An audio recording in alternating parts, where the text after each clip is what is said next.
Jesus Cristo é o Senhor no céu, na terra e debaixo da terra. Ele é santo. Cuando la Biblia habla del pecado hay varias cosas que uno puede hablar, pero en resumen puede hablar tres aspectos. El primero sería la culpabilidad del pecado, el segundo sería la liberación del poder del pecado y el tercero sería la liberación de la presencia del pecado. Ya les voy a explicar qué significa cada uno. O también se podría decir que el primero es redención, el segundo santificación y el tercero es glorificación. Entonces, ¿qué es la culpabilidad del pecado? Que el hombre por su pecado delante de Dios tiene una culpa o una condenación. Y Cristo viene a librarnos de esa culpa y de esa condenación. Lo segundo es que Cristo no solo quiere librarme de la culpa de mis pecados y perdonarlos, sino que Cristo quiere librarme del poder del pecado que está en mi carne. No es solo perdón de pecados, sino Dios quiere librarme o santificarme.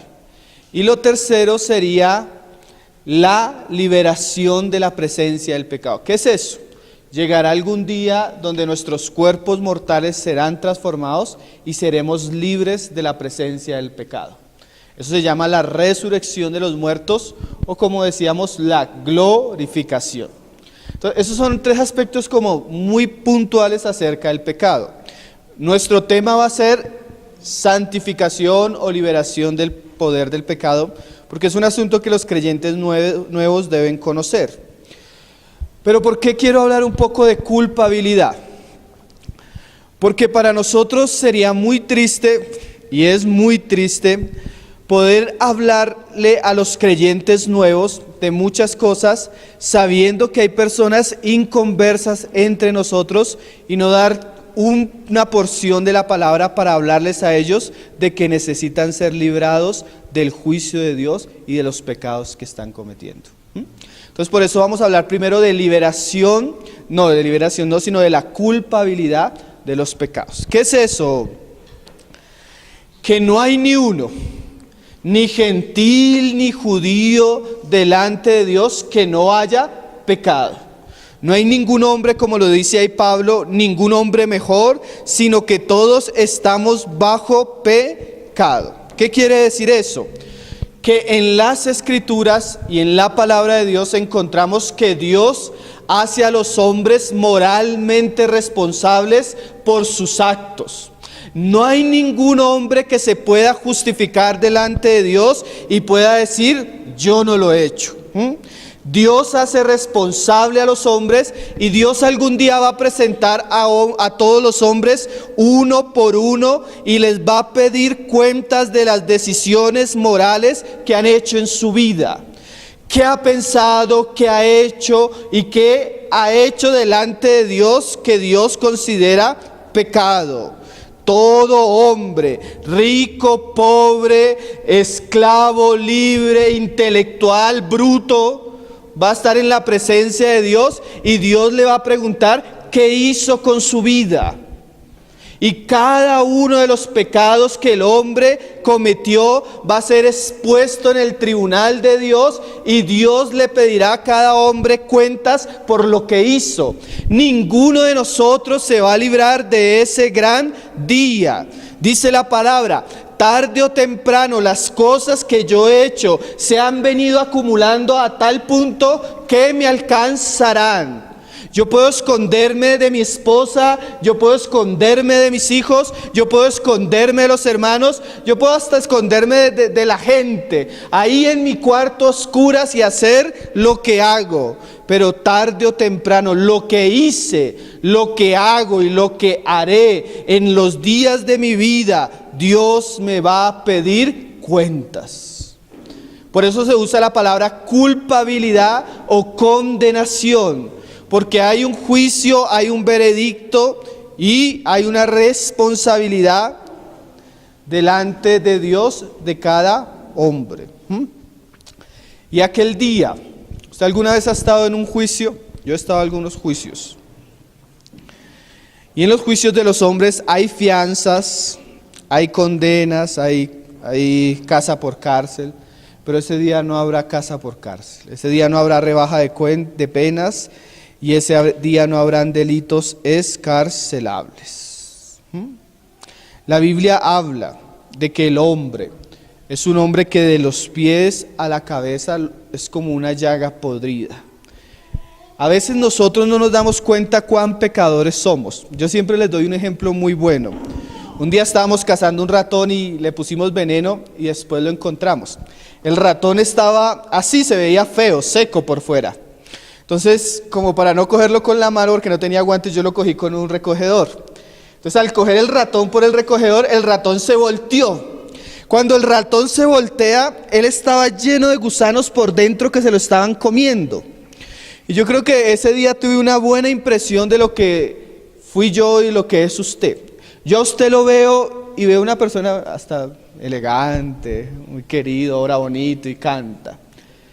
Pero si se destapara lo que usted ha hecho en secreto, si se destapara lo que usted ha hecho cuando nadie lo ve, si su esposa conociera lo que usted ha pensado, lo que usted ha hecho, sería más grotesco que ver al ratón consumido por gusanos por dentro.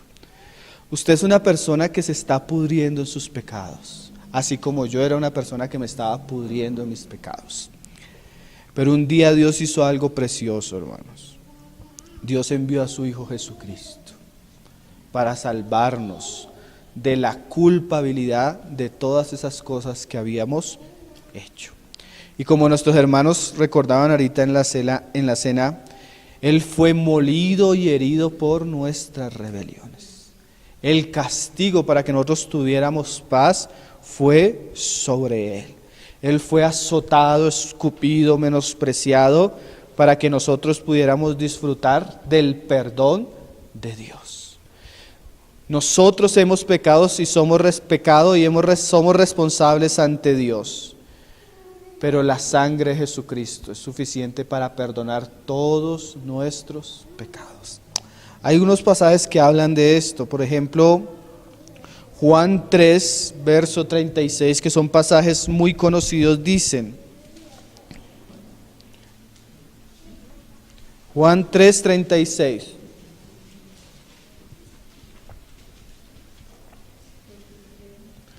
Dice, el que cree en el Hijo tiene vida eterna, pero el que rehúsa creer en el Hijo no verá la vida, sino que la ira de Dios está sobre él. Aquella persona que rehúsa la gracia de Dios, que rehúsa el amor de Dios, que rehúsa el evangelio de Dios, dice Juan, la ira de Dios estará sobre él. Es muy triste que personas hoy en día estén muriendo y se estén perdiendo. Muchas mueren en un accidente, muchas mueren por una enfermedad, muchas mueren por una catástrofe. Pero algún día todos vamos a morir. Y lo más terrible de la muerte es que el hombre se encuentre con una horrenda expectativa de juicio. Muchos mueren en una cantina, muchos mueren en un hotel en adulterio. Pero nada sería más triste que personas que estuvieron domingo tras domingo con nosotros, viendo cómo nosotros nos gozamos en la palabra, en Cristo, en la salvación de Cristo, lleguen a encontrarse delante de la presencia de Dios, habiendo tenido la posibilidad de haber entregado su vida a Jesucristo y haber reconocido su pecado y vuelto a Él. Nosotros no estamos interesados en llenar lugares, nosotros estamos interesados en que las personas se salven. Hoy tenemos una cantidad de religiones llevando a personas a orar, a cantar, a ofrendar, a un culto. Y muchas veces esas personas ni siquiera han disfrutado el perdón de sus pecados. Dios quiere perdonarte, Dios quiere salvarte, Dios quiere librarte de la inmundicia de tu corazón. Juan ahí más atrás dice, en el 3:18, el que en Él cree no es condenado, pero el que no cree ya ha sido condenado porque no ha creído en el nombre del unigénito de Dios. Y esta es la condenación, que la luz vino al mundo y los hombres amaron más las tinieblas que la luz, porque sus obras eran malas. Va a encontrarse el hombre en el camino algunas veces la luz, el evangelio, la gracia. Pero también el hombre tiene a su lado las obras que son malas y sus pecados. Y él tendrá que escoger si se sumerge y se sigue sumergiendo en su pecado o si vuelve a Cristo. Pero como vamos a hablar ahorita, aún para el creyente el pecado es demasiado costoso y la condenación acompaña a aquellos que rehúsan a creer en Cristo. Entonces es el primer aspecto. Dios quiere librarme de la condenación, de la culpa de mis pecados. Y el camino para la salvación es la gracia, el evangelio, la muerte de Cristo. Ahora, el tema que vamos a tratar para creyentes nuevos hoy es la relación que el creyente tiene que tener con el pecado ahora después de que es creyente. Entonces, nosotros, disfrutamos de la salvación porque veníamos con un fardo lleno de pecados y ahora Cristo nos ha perdonado. Eso trae paz, eso trae gozo, eso trae alegría, eso cambia el corazón de nosotros, ¿sí? Antes estábamos muertos en delitos y pecados y ahora Cristo nos ha dado vida. Ahora nos ha dado salvación, nos ha dado paz, nos ha dado vida eterna. Pero el asunto del pecado todavía se sigue viendo en la vida del cristiano. El cristiano antes pecaba, disfrutaba el pecado, se revolcaba en el pecado y gustaba del pecado. No sentía ni vergüenza, ni su conciencia se alarmaba. Pero una vez el cristiano es salvo, su relación con el pecado cambia. Entonces, con el tiempo nos damos cuenta que no solo necesitaba Dios librarme de la culpa y de la condenación de mis pecados, sino con el tiempo yo comienzo a darme cuenta que hay una naturaleza en mí que necesito tratar con ella porque yo noto que en ella todavía hay un poder. Entonces vamos a hablar un poco del poder del pecado y cómo el cristiano debe tratar con eso. Entonces vamos a comenzar con Romanos 7, verso 21. Independientemente de la culpa del pecado, ahora yo necesito ser libre porque ya fui libre de la culpa del pecado porque Cristo ya pagó por ellos. Ahora necesito yo ser libre del poder del pecado. Y hay cosas que necesitamos comenzar a enterarnos, porque a veces no nos hemos dado cuenta y las estamos experimentando. La persona nueva creyente, él debe saber que ha sido perdonado, pero ahora necesita saber que necesita ser librado del poder del pecado. ¿Qué es esto? Mira lo que dice Pablo ahí en Romanos 7:21. Dice: así que queriendo yo hacer el bien, porque ahora el creyente quiere hacer el bien. Si usted no quiere hacer el bien es porque no es creyente. Si usted todavía le gusta el pecado, si todavía le gusta eso y no quiere salir de eso, es porque usted no ha conocido a Cristo. Pero el creyente ahora en Cristo quiere hacer el bien. Él quiere vivir una vida santa, él quiere agradar a Dios. Y él entiende por su mente qué es el bien y qué le gustaría hacer. Pero dice: aún queriendo yo hacer el bien, hallo esta ley. ¿Cuál ley? Que el mal está en mí. O sea que el pecado no era solo cosas que hacíamos. El pecado es algo que está intrínseco a la naturaleza del hombre. Podríamos decir, el pecado es algo que somos. Nosotros por naturaleza somos pecadores. ¿Qué quiere decir eso? El puerco por naturaleza tiene una naturaleza que lo lleva a comer lo que es sucio y a revolcarse en la mugre. ¿Por qué? Porque su naturaleza es de puerco. Entonces, cuando el hombre llega a Cristo, aunque recibe salvación y perdón, él se da cuenta que su naturaleza todavía le gusta el pecado. Y que su naturaleza tiene una ley o una inclinación a caer en el pecado. ¿Usted lo ha notado? Dice, ¿por qué? Porque según el hombre interior me deleito en la ley de Dios. Pero veo otra ley en mis miembros que se rebela contra la ley de mi mente y que me lleva cautivo a la ley del pecado que está en mis miembros. Miserable de mí, ¿quién me librará de este cuerpo de muerte? Entonces mire la experiencia de Pablo. Pablo es creyente, Pablo quiere agradar a Dios, pero Pablo se da cuenta que en sus miembros no está el bien. Entonces él tiene que hacer algo, pero cuando él intenta, se siente cada vez más ahogado. Entonces, ¿qué debemos saber? Que hay un poder o una ley que está en nuestros miembros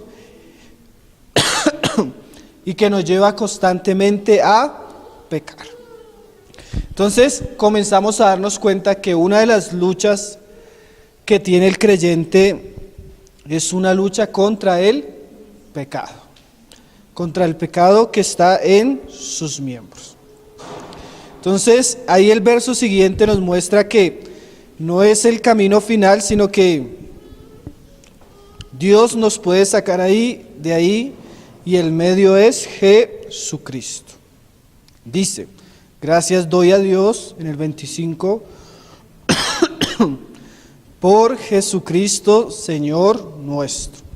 Así que yo mismo con la mente sirvo a la ley de Dios, más con la carne a la ley del pecado. Y en el 8:1 dice, ahora pues ninguna condenación hay para los que están en Cristo Jesús, los que no andan conforme a la carne, sino conforme al Espíritu. El asunto es que ahora nosotros como creyentes necesitamos tratar con el pecado. Necesitamos vencer el pecado que está en nuestra carne. ¿Por qué necesitamos tratar con el pecado? Porque aunque Dios me libre de la culpa de mis pecados, el pecado en la vida del creyente tiene muchas consecuencias. Puede ser que yo ya haya sido libre de la condenación y del fuego eterno, pero como dijo un hermano, si Satanás no puede llevar mi vida al infierno, mi ser al infierno, va a hacer que mi vida sea un infierno. Y una de las cosas que daña totalmente la vida del cristiano es el pecado. Por ejemplo, Dios lo llamó a usted para tener gozo y paz y bendición. Dios lo llamó para tener usted un buen hogar, un buen matrimonio, educar sus hijos con la palabra de Dios y que usted se goce cuando ellos crezcan. Pero todo eso que es bien precioso y que es la voluntad del Señor puede ser malogrado por nuestros pecados. Entonces, aunque el creyente, gracias a la salvación de Cristo, no va a ser condenado por sus pecados, el creyente sabe que aunque es salvo, si él comete ciertos pecados, esos pecados le van a dañar su vida cristiana. ¿Sí? Yo sé que muchos entendemos eso, porque hay muchas de las cosas que nosotros vivimos que son difíciles, que la causa y la raíz fue el pecado.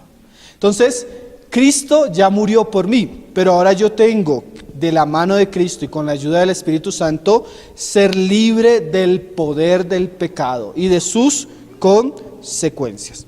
Y una de las cosas tremendas que vemos, hermanos, es que el pecado se encuentra a la esquina de la casa. Nosotros no tenemos que buscarlo, sino Él llega. Nosotros no tenemos que buscarlo, sino que Él brota de nuestro ser. Entonces, vamos a hablar de ciertas cosas que debe saber el nuevo creyente para ser libre de su pecado. Gracias. Entonces, vamos a comenzar algunas. El primero, y lo primero que vamos a decir, como les estaba diciendo, es que el pecado está ligado a consecuencias. Siempre hay un pago por el pecado. Proverbios 6, verso 27 habla de esto. Vamos a leerlo. Hermano, ¿por qué no puedo pecar? No, usted sí puede pecar. Solo que le decimos que no puede pecar porque el precio por el pecado es muy alto.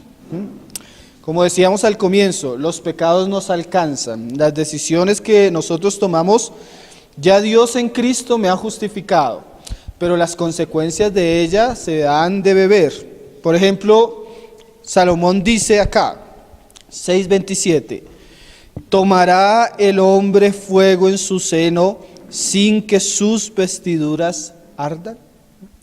Es una frase muy seria. Yo a veces pienso que yo puedo jugar con el pecado y hacerlo y hacerlo, y como no pasa nada, creo que no hay consecuencias. Pero ese es uno de los engaños que tiene el pecado. Porque cuando yo comienzo a hacerlo y hacerlo sin darme cuenta, me estoy quemando. Y sin darme cuenta me estoy consumiendo. Y sin darme cuenta eso que fue muy fácil, tiene consecuencias a largo y corto plazo. El pecado es como ir a un centro comercial y usar la tarjeta de crédito. Cuando usted pasa la tarjeta de crédito y usted recibe lo que está comprando, hay una alegría, pero comienzan a llegar las cuotas y los intereses. Un hombre puede disfrutar del cuerpo de una mujer en fornicación, siente placer 15 minutos, 20 minutos, un mes, 2 meses, pero tarde o temprano ese pecado le va a salir bastante costoso. La vergüenza del pecado, la tristeza que trae el pecado, los dolores y las repercusiones son bastante serias. Y digo esto, más en la vida de los creyentes, porque el mundo ya tendrá su hora en el lago que arde por los siglos de los siglos. Pero el creyente, como es hijo, el Padre al que ama, disciplina. Entonces, el que es impío, usted ve que hace y deshace y le va hasta bien. Pero cuando usted es creyente, cuando usted ha conocido a Cristo, usted debe saber que Dios ha puesto su mirada en usted. Y usted debe andar de una manera correcta. ¿Por qué? ¿Porque Dios quiere prohibirle? No, porque Él sabe que el pecado solo nos trae tristezas. La mala mujer solo nos traerá dolores. La mujer extraña solo traerá heridas al bolsillo, al corazón, a mi esposa, a mis hijos y una vergüenza. Dice ahí el versículo siguiente: ¿andará el hombre sobre brasas sin que sus pies se quemen? Es una pregunta tremenda, porque a veces nosotros creemos que podemos jugar con fuego y no quemarnos.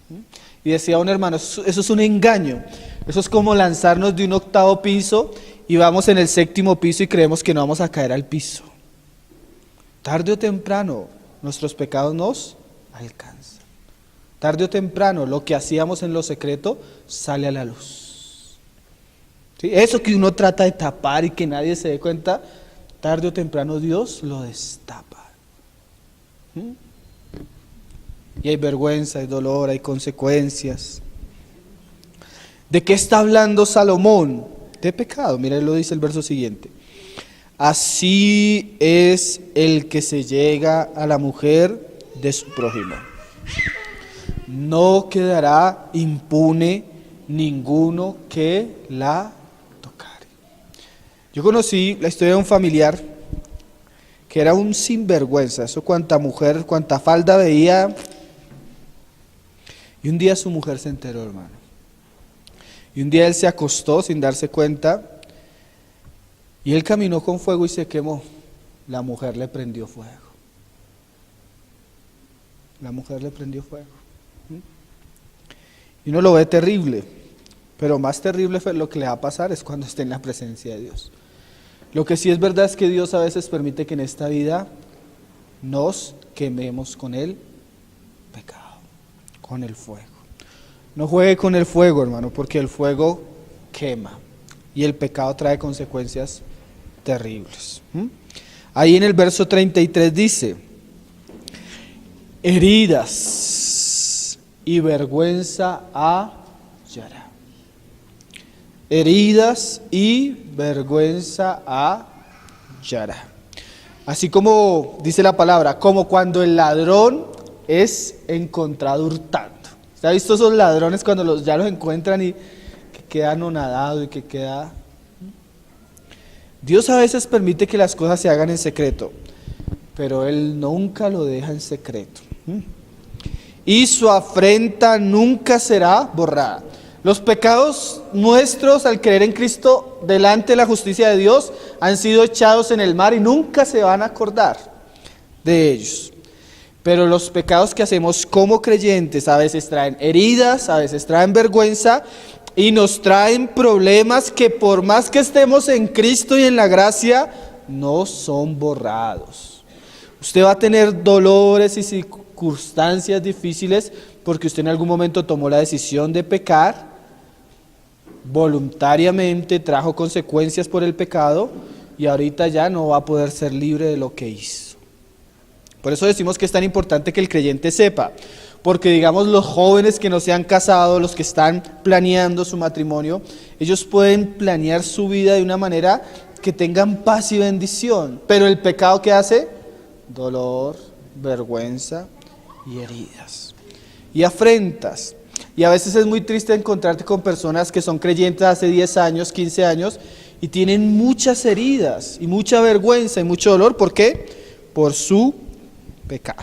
Entonces hay que tener cuidado con el pecado porque lo primero, el pecado trae muchas consecuencias para la vida. Yo podría hablarle más, pero estas son de esas cosas que se aprenden a veces con la experiencia. Muchos yo podría decirle a varios de los que estamos acá, pásele y cuéntele a los otros lo costoso que es pecar. Y muchos dirían, sí, hermano, si yo hubiera tenido la oportunidad, no me hubiera casado con ese hombre, no me hubiera metido con ese hombre, no hubiera hecho esto antes, yo hubiera hecho esto. Hermanitas, más de una hermana diría, hermanitas, por favor, guárdense para sus esposos creyentes. Muchos diríamos, hermanos, no tengan hijos fuera del matrimonio. Muchos diríamos, porque las consecuencias son terribles. Ahora, el pecado, como es un poder o una fuerza, nosotros debemos saber que él es inflamado de ciertas maneras o alimentado. Entonces, como creyente yo debo tener cuidado de alimentar el pecado en mi vida. Vamos a ir a Romanos 13, verso 13. Porque si bien el pecado está en mi carne, aún como creyente, y a veces me siento miserable, lo más peligroso para un creyente es que él provee alimento para el pecado. Entonces él debe tener cuidado porque el pecado trae muchas consecuencias y va a ser muy dominante si lo alimento. ¿Cómo así, hermano Pablo? Entonces, una pareja de jóvenes cristianos van a cine y comienzan a ver una película en cine, y en la película comienzan a ver ciertas escenas eróticas que estimulan hacia la sexualidad. Yo puedo querer ser santo y haber orado para no pecar, no tocar a mi novia, no querer sobrepasarme, pero si yo alimento mi carne, ella se va a volver un monstruo y ella me va a dominar. Por eso la mayoría de violadores, la mayoría de adúlteros y fornicarios tienen un alto contenido en su corazón de pornografía, porque ellos no llegan a hacer ciertas cosas, sino es porque lo han alimentado como puercos que se revuelcan en el cieno. Entonces es toda esa inmundicia en la que ellos se llenan que hace que sus vidas sean controladas y gobernadas por el pecado. Entonces, si yo quiero que mi pecado no sea dominante y no me traiga consecuencias a mi vida y no me esclavice, yo debo no proveer para mi carne. Ahí Pablo lo dice. Romanos 13:13 dice, andemos como de día, honestamente, no en glotonerías y borracheras, no en lujurias y lascivias, no en contiendas y envidias. ¿Por qué? ¿O para qué? Sino vestidos del Señor Jesucristo. Y no proveáis deseos para los deseos de la carne. Si yo quiero guardarme del pecado, yo voy a matar de hambre mi carne. ¿Qué quiere decir eso? Yo no voy a alimentar mi carne. Hay muchas maneras de alimentar la carne, con los ojos. Si mis ojos son malos, todo mi ser es malo. O sea, si yo cuando prendo el computador me pongo a ver cosas malas, cuando prendo la televisión me pongo a ver cosas malas, mi ser va a ser totalmente oscuro. Usted es lo que ve, porque ver es alimentarse espiritualmente. ¿Qué más alimenta mi carne? A veces no es solo lo que veo, sino lo que oigo. Por ejemplo, a veces hasta sin que nosotros lo busquemos puede suceder. Yo me subo al bus y al lado hay dos hombres. Entonces comienzan a contar sus aventuras. Y yo escuchando, sin necesidad de ver, solo escuchando lo que ellos están hablando, ya mi mente comienza a inflamarse. Entonces, ¿qué dice la palabra? Las malas conversaciones dañan los buenos hábitos. Si usted tiene un compañero o una compañera adúltero, fornicario, mentiroso, grosero, eso lo va a influenciar a usted. Usted es lo que oye. Y eso hace que su carne de pronto esté alimentada y vigorosa y con muchos deseos y muy dominante en su vida. Entonces el creyente, para poder andar de una manera santa y agradable a Dios, él debe ponerle límites a su carne y hacerla morir de hambre.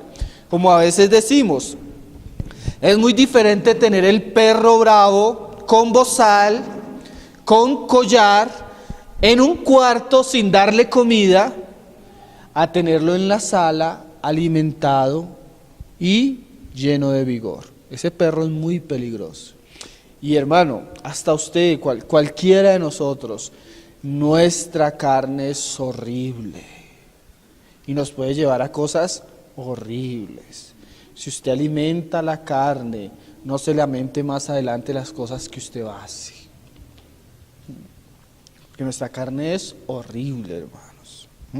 Entonces, como cristiano, yo debo saber ahora que soy creyente que sí tengo una naturaleza caída, pero que tengo que cuidarme del pecado porque eso puede dañar mi vida, y una manera de cuidarlo es no alimentándolo.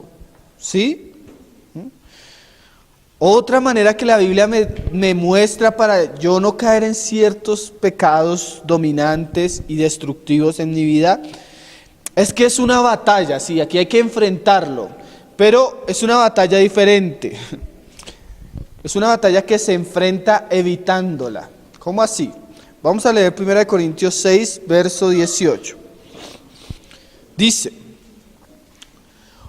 huid de la fornicación. Cualquier otro pecado que el hombre cometa está fuera del cuerpo, mas el que fornica contra su propio cuerpo, peca. Entonces, otra cosa que me enseña la palabra es que hay cosas que yo no debo enfrentar, sino que la manera de enfrentarlas es huyendo o evitándolas al máximo. En la medida que yo pueda evitar y huir de ciertas situaciones, yo no voy a correr mucho peligro con mi carne. Por ejemplo, la Biblia da el ejemplo de unos ladrones. Si usted va por una calle y ve los ladrones al frente que están armados y están robando personas, bueno, si usted fuera un cristiano, los de nuestros días dice: Señor, me cubre y guárdame, yo voy a pasar por ahí, yo sé que no me va a pasar nada. Por fe, entonces usted por fe pasa ahí por los ladrones. Pero si usted fuera sensato según la Biblia, usted cuando ve el peligro, lo que debería hacer es huir. Entonces muchas veces, Señor, yo no tengo que decir: Señor, guárdame de esa mujer, guárdame de esa situación, guárdame de esa discoteca, guárdame de esos placeres, guárdame, sino lo más fácil sería ¿qué? No ir. No ir. Un hermano daba el ejemplo: si yo voy a caminar por un sector que es una zona roja, entonces yo puedo comenzar: Señor, yo reprendo, yo ato este espíritu de prostituciones. Pero sería más fácil si yo cojo 2 cuadras abajo y bajo por allá. No tengo que reprender, no tengo que atar, ¿no? Muchos de nuestros problemas es porque jugamos con el pecado y nos quedamos en una situación donde es fácil que caigamos, hermano. Es fácil que caigamos. Entonces una manera de evitar el pecado es guardar distancia de la tentación. Dice en la Escritura: el sabio teme y se aparta del mal. Y nosotros, como el ejemplo, si yo veo los ladrones, yo sé que los ladrones me van a quitar el celular, me van a quitar la plata. Pero si usted ve una mujer o el pecado, ella le va a quitar más cosas. También le va a quitar la plata, pero le va a quitar el alma, su dignidad. Yo pienso que no hay nada más vergonzoso que una mujer mire a su esposo y lo menosprecie por lo que él es. Perdió su dignidad. Que el día de mañana su hijo se entere lo que hacía su papá. Que el día de mañana le hagan lo mismo a su hija y alguien le diga, pero usted era igual. Su dignidad. Porque el pecado nos quita hasta el respeto de las personas que más amamos y que nos deberían respetar y amar. Qué cosa terrible, ¿no? Mas el insensato se muestra insolente y confiado. O sea, el insensato dice, ¡ay! Fanáticos. Esos cristianos son fanáticos, legalistas.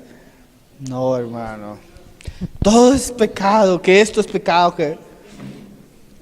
Pero la verdad, hermano, que en estos casos lo mejor es el temor a Jehová. Entre usted más guarde distancia, va a ser mucho mejor. Otro proverbio dice, el avisado ve el mal y se esconde. Pero a veces nosotros somos muy valientes. Mira, yo escuché el testimonio de una prostituta, hoy en día es cristiana. Entonces el cristiano en fe se iba a ir a predicarle a la zona roja del lugar. Y llegaron a evangelizarla a ella. Entonces ella llegaba y le decían, no, que venimos a hablarte del evangelio de Mateo. Yo no me acuerdo el nombre de ella. Ella después lo contaba en su testimonio. Y ella decía, pero yo vengo a hablarte del evangelio de María. Y ella dice, varios cristianos fueron a evangelizarme y todos terminaron acostados conmigo en la cama. Mira lo tremendo. Y así, eso se ve terrible así. Pero ¿cuántos muchachitas evangelizando al incrédulo terminan teniendo un noviazgo con el incrédulo? ¿Cuántos queriendo hacer caen en ese pecado? Porque a veces somos insolentes y confiados. Vemos el mal y no nos escondemos. Dice, mas los simples pasan y reciben el daño. O sea, el avisado, el entendido se aparta. Mas el simple, aunque le estén advirtiendo, pasa, aunque reciba el daño.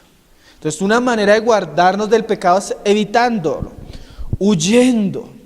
Ay, hermano, entonces me tocaría darle la espalda y salir corriendo. Si es necesario, sí. El caso de José, el hombre estaba desnudo y la mujer vino y salió corriendo desnudo. Porque el hombre sabía que Dios tenía un propósito para él y ese pecado le iba a destruir la vida. Ese hombre llegó a ser la mano derecha de Faraón, imagínate. Porque hay una bendición en la pureza y en la santidad para el creyente.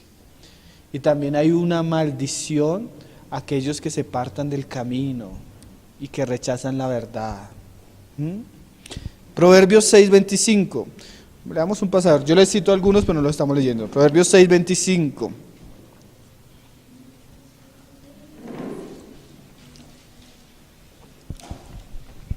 Dice,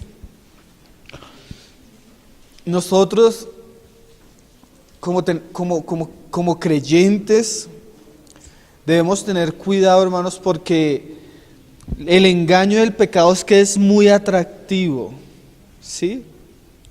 El engaño del pecado es que es muy atractivo.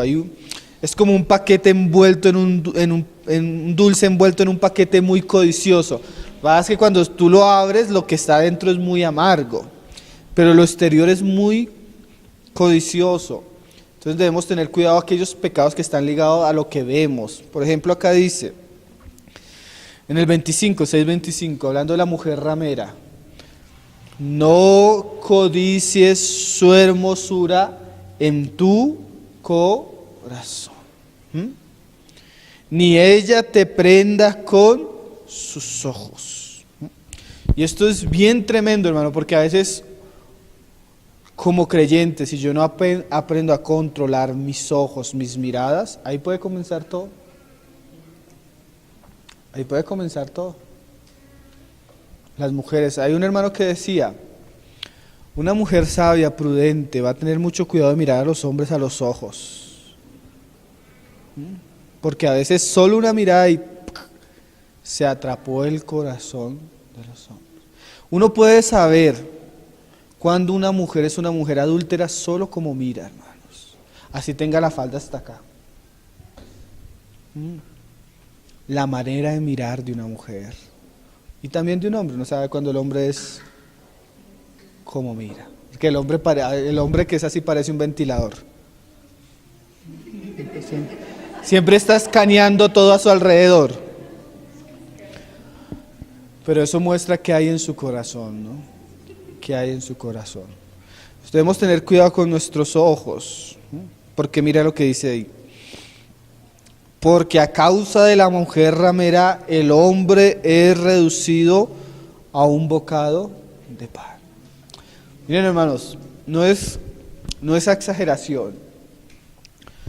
Ministros de Dios, pastores que tenían un ministerio grande, una familia preciosa, salían por televisión, salían por internet, por radio, conocieron una mujer y esa mujer atrapó tanto el corazón de esos hombres que no les importó acabar con su familia, con la iglesia, con sus vidas, no les importó dejar sus hogares, sus hijos, porque otra cosa que tiene el pecado es esto, hermano, es pegajosísimo o esclavizante. No solo tú lo haces y ya, sino muchas veces tú lo haces y quedas atrapado en él. A veces tú lo haces y aunque quieras salir te va a costar mucho. Entonces es mejor evitar el pecado porque es terriblemente esclavizante. Hermano, pero tú tienes tu mujer, ¿cómo vas a dejar todo esto? No me importa. No me importa. No le importa dejar los hijos, no le importa dejar. El pecado es terriblemente cautivante o esclavizante. Dice, y la mujer caza la preciosa alma del varón. Hay otro pasaje que dice, aún a los más fuertes y valientes ha hecho caer. O sea que cuando hablamos de pecado no es algo que no nos pueda suceder a nosotros, porque aún, ¿cuál es el hombre más fuerte en la Biblia físicamente? Sansón. ¿Y cuál fue uno de los hombres más grandes del Antiguo Testamento? David. Y ambos cayeron por una mujer. Lo que no hizo la espada de los filisteos lo hizo una mujer. Y lo que no hizo los enemigos de David lo hizo una mujer. Hermanos, la mayoría de hombres, yo me podría atrever a decir esto, van a terminar en el infierno no porque eran drogadictos, no porque eran asesinos o borrachos, sino por mujeres. Mujeres. La peor epidemia y droga de nuestra generación se llama pornografía. Cosa terrible.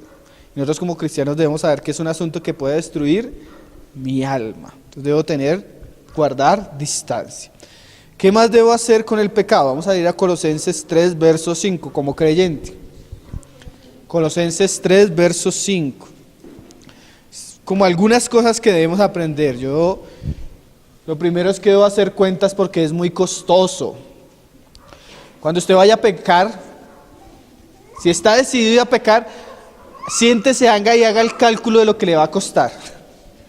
Y de pronto eso le ayuda a evitarlo. Cuando usted vea el pecado, huya del pecado, guárdese del pecado, evite el pecado, evite las personas que lo llevan a pecar. 3.5. Y el otro aspecto aquí que vamos a leer es que el pecado es un enemigo que hay que matar, hay que matarlo, porque dijo un hermano, o nosotros matamos el pecado o el pecado mata nuestra vida espiritual. Eso, ahí no hay tregua. Es una guerra entre la carne y el espíritu. Es una guerra entre lo santo y lo profano. Y su vida depende de esto. Entonces mira cómo dice Pablo. Haced morir pues, ¿qué? Lo terrenal en vosotros. ¿Qué es eso? Fornicación, impureza, pasiones desordenadas, malos deseos y avaricia, que es idolatría. Entonces todos estos deseos engañosos que surgen en mi vida, sí, surgen porque es mi naturaleza, pero yo debo estar como con un látigo dándole a mis pensamientos y a mi carne de tal manera que esto muera. La responsabilidad del creyente no es solo no alimentarlo, sino hacerlo morir. El pecado siempre va a permanecer con nosotros hasta el día de la muerte, pero nuestra actitud es tratar con él y tratar con sus deseos. Hay una guerra y en esto no hay tregua. Entonces, ¿cómo hace usted morir un animal, por ejemplo? Ahí te hablamos de eso un poco. No lo alimente. Así usted mata a un animal, no necesita enfrentarlo. Si usted no le da comida, él tarde o temprano va a languidecer, se va a debilitar y va a ¿qué? Morir. Entonces, si yo comienzo a no darle comida a mi carne, ella va a comenzar a menguar. El pecado siempre va a querer aparecer y siempre va a querer estar planeando en nosotros, pero yo debo hacerlo morir, dejarlo en un pozo donde no sea alimentado. Entonces, vamos a leer algunos pasajes. Proverbios 28, verso 13. Proverbios 28, verso 13. No alimentarlo. Verso 3. Aquí hay dos cosas que son interesantes en este pasaje. 28, verso 13. Una es, dice, al final, dice, bueno, leámoslo todo. El que encubre sus pecados no prosperará, mas el que los confiesa y se aparta alcanzará misericordia. Entonces, una manera de no alimentar el pecado es apartándome, no alimentándole, no proveyéndole, tratando con aquellas cosas que lo alimentan. Y otra muy buena, yo pienso que las mejores cosas que uno puede hacer con el pecado es sacarlo a la luz.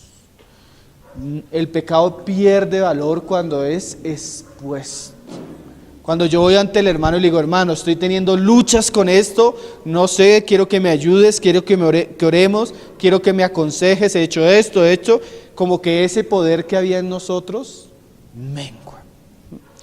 Porque a veces el pecado nos esclaviza porque la vergüenza que él trae hace que muchas veces yo no lo confiese y lo cultive en lo secreto. Entonces nadie sabe, pero yo tengo un problema horrible con la inmoralidad ahí en mi secreto. Y tal vez la única manera y el comienzo de la libertad que el Señor tiene para mí es que yo lo saque. Que yo lo confiese. Y no solo que lo confiese, sino que busque apartarme de él, porque de nada sería, hermano, estoy saliendo con esta mujer. Sí, hermano, me siento avergonzado. ¿Y qué has hecho? No, pues nada, me voy a ir ahorita con ella, pero le estoy pidiendo al Señor que me ayude. No, hay que apartarse del pecado, ¿sí? Para poder ser libres del pecado necesitamos confesar y apartarnos.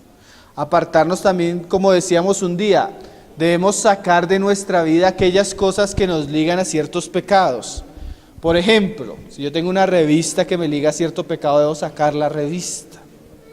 Una persona en mi vida, una situación que me ha llevado a pecar varias veces, yo debo apartarme de esas situaciones si quiero alcanzar mi misericordia. Porque también es verdad, además de consecuencias que trae el pecado, no se distraiga, hermano, además de consecuencias, el pecado hace que usted no prospere. Usted quiere pasar necesidades, usted quiere que le vaya mal en la vida, peque de verdad. Si usted no se quiere y usted no quiere jugar, peque. Una vez estábamos con un hermano y el hermano tiene mucho dinero y él arrienda casas muy bonitas, muy costosas. Y él me decía, mire hermano, este señor, y fuimos a una casa grandísima, bonita. Este señor yo le tengo arrendado la casa hace 10 años. Es un odontólogo acá, súper famoso, cristiano. Hace como 2 años le fue infiel a su mujer.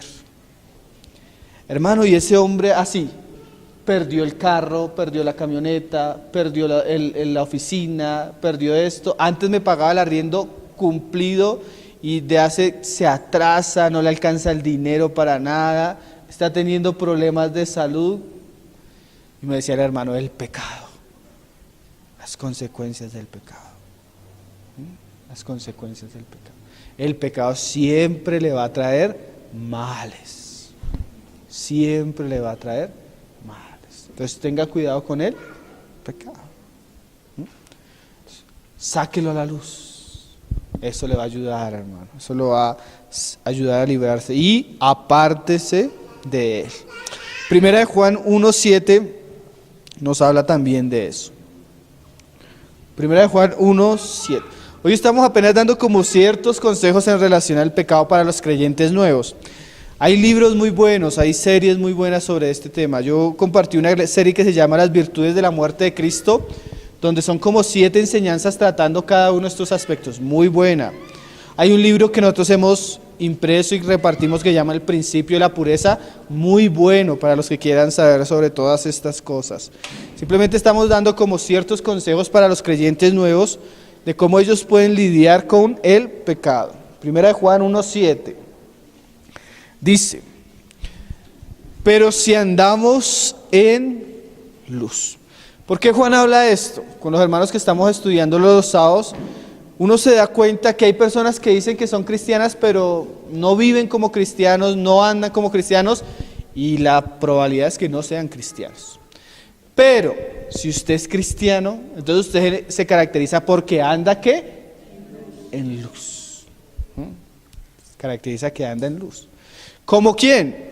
Como Él está en luz. Y hay otra cosa que es muy seria, y es que muchas veces es tan fracasada la vida del cristiano que muchas veces le atribuye la responsabilidad de sus asuntos a Dios. Por ejemplo, usted ha escuchado al cristiano que cayó en ciertas cosas y llega y dice, pero por algo el Señor lo permitió. Dice la Biblia, Dios no es tentado por nadie, ni tienta a nadie. ¿Qué quiere decir eso? Dios no está relacionado con ninguno de nuestros pecados, ni las malas decisiones que tomamos en nuestra vida. No fue Dios, no fue la voluntad de Dios, no fue el permiso de Dios, no fue el querer de Dios. Fue un asunto suyo. Suyo. Por eso es que algún día les va a decir, bueno, ¿y por qué lo hiciste? Y usted no le va a decir, Señor, es que la mujer que me diste, como dijo Adán. Porque nosotros cuando vamos a asumir responsabilidades de una vez echamos la culpa al otro. No, no es el otro, fue usted. ¿Por qué lo hiciste? Porque Él está en luz, Él es santo. Él no promueve el pecado porque Él sabe que el pecado para nosotros es muy costoso. Él está en luz, y si nosotros estamos en luz, ¿qué sucede? Tenemos comunión unos con otros. Otra cosa que es muy seria del pecado en los cristianos es que cuando el cristiano comienza a pecar, el cristiano se aleja de los otros cristianos. Eso es espontáneo. Él comienza a hacer ciertas cosas y él no quiere ser expuesto con los hermanos, entonces él comienza a ver un rechazo a los que están en luz. Pero si estamos en luz, ¿qué tenemos que hacer? Tener comunión. ¿Por qué? Porque así como andar entre necios me hace más necios, también es verdad que andar entre sabios me santifica. Hoy hasta nuestra familia, yo a veces he escuchado a mamás incrédulas decirle a su hija, no, eso está bien, que pruebe, que haga. Yo digo, la misma mamá, que pruebe, que haga. Pero usted no va a escuchar eso entre personas que son santas. Usted va a escuchar que no, hermano, ten cuidado, guárdate. Y eso es bueno para tu vida. Andar entre santos te va a santificar también. Pensar como ellos, dialogar, conversar, tener comunión, nos ayuda bastante. Uno de los consejos que daba un hermano César Corneglihan, me parece que se llama, era que cuando un joven entrara a la universidad, como el ambiente de la universidad es tan hostil para la vida cristiana, lo primero que él recomendaba era que él buscara si ya había un grupo de jóvenes cristianos que se reunieran en la universidad. Y si no había, que él mismo lo creara. porque lo único que lo iba a guardar de tantos males a su alrededor era la comunión del cuerpo de Cristo. Entonces, así como en la universidad eso puede ser una gran ayuda, lo es en la vida cristiana. Usted necesita personas que lo aconsejen, que le enseñen y le guíen y que le guarden, que le ayuden a caminar en el camino de la santidad. Entonces, ¿qué pasa si tenemos comunión unos con otros? Mira lo que dice el verso ahí. La sangre de Jesucristo, su Hijo, nos limpia de todo pecado. O sea que en la comunión del cuerpo, aún si hemos pecado, esas cosas salen, pero esas cosas son perdonadas y son limpiadas. Entonces dice Juan, si decimos que no tenemos pecado, hablando de la naturaleza y de la corrupción en la que Pablo mismo nos decía, nos engañamos a nosotros mismos y la verdad no está en nosotros. O sea, si usted dice, no hermano, yo ya no tengo problemas con el pecado, deje de reírme. Todos tenemos debilidades y todos tenemos problemas con el pecado. No nos engañemos. Pero ¿qué hacemos? Dice ahí Juan en el 5. Si confesamos nuestros pecados, ¿qué sucede? Él es fiel y justo. ¿Por qué? Porque ya hubo un sacrificio para perdonar nuestros pecados y ¿qué? Y limpiarnos de toda maldad. Entonces, para ir terminando, le damos ahí en el capítulo 3 de Juan. Primera de Juan 3:7. Entonces, no debemos engañarnos. La vida cristiana es una vida que se caracteriza por su pureza, por su santidad y por cómo se trata con el pecado. La Biblia nos da muchas herramientas para quitarle y restringir el poder del pecado. Juan dice algo muy serio acá, en el 7. Hijitos, nadie os engañe. El que hace justicia es justo, como Él es justo. ¿Por qué? Porque hay muchas personas que dicen que son cristianas y no hacen. Entonces uno que se da cuenta que no son cristianas. El que practica el pecado es del diablo. O sea, tal vez la mejor evidencia de que una persona es de Dios o no es de Dios es su relación con el pecado. Porque el diablo peca desde el principio. Para esto apareció el Hijo de Dios, para deshacer las obras del diablo. O sea que la obra de Cristo y la verdadera edificación de la vida cristiana tiene como relación deshacer las obras de pecado o del diablo en mi vida. Y un cristianismo que no santifica a sus creyentes, que no cambia sus vidas, que no los libra del pecado, ¿qué clase de cristianismo es? Como dijo un día Paul Washer, un cristianismo, porque hay gente que dice, sí, yo hice una oración de fe y el Señor me salvó. Entonces el hermano preguntaba, ¿pero lo salvó de qué?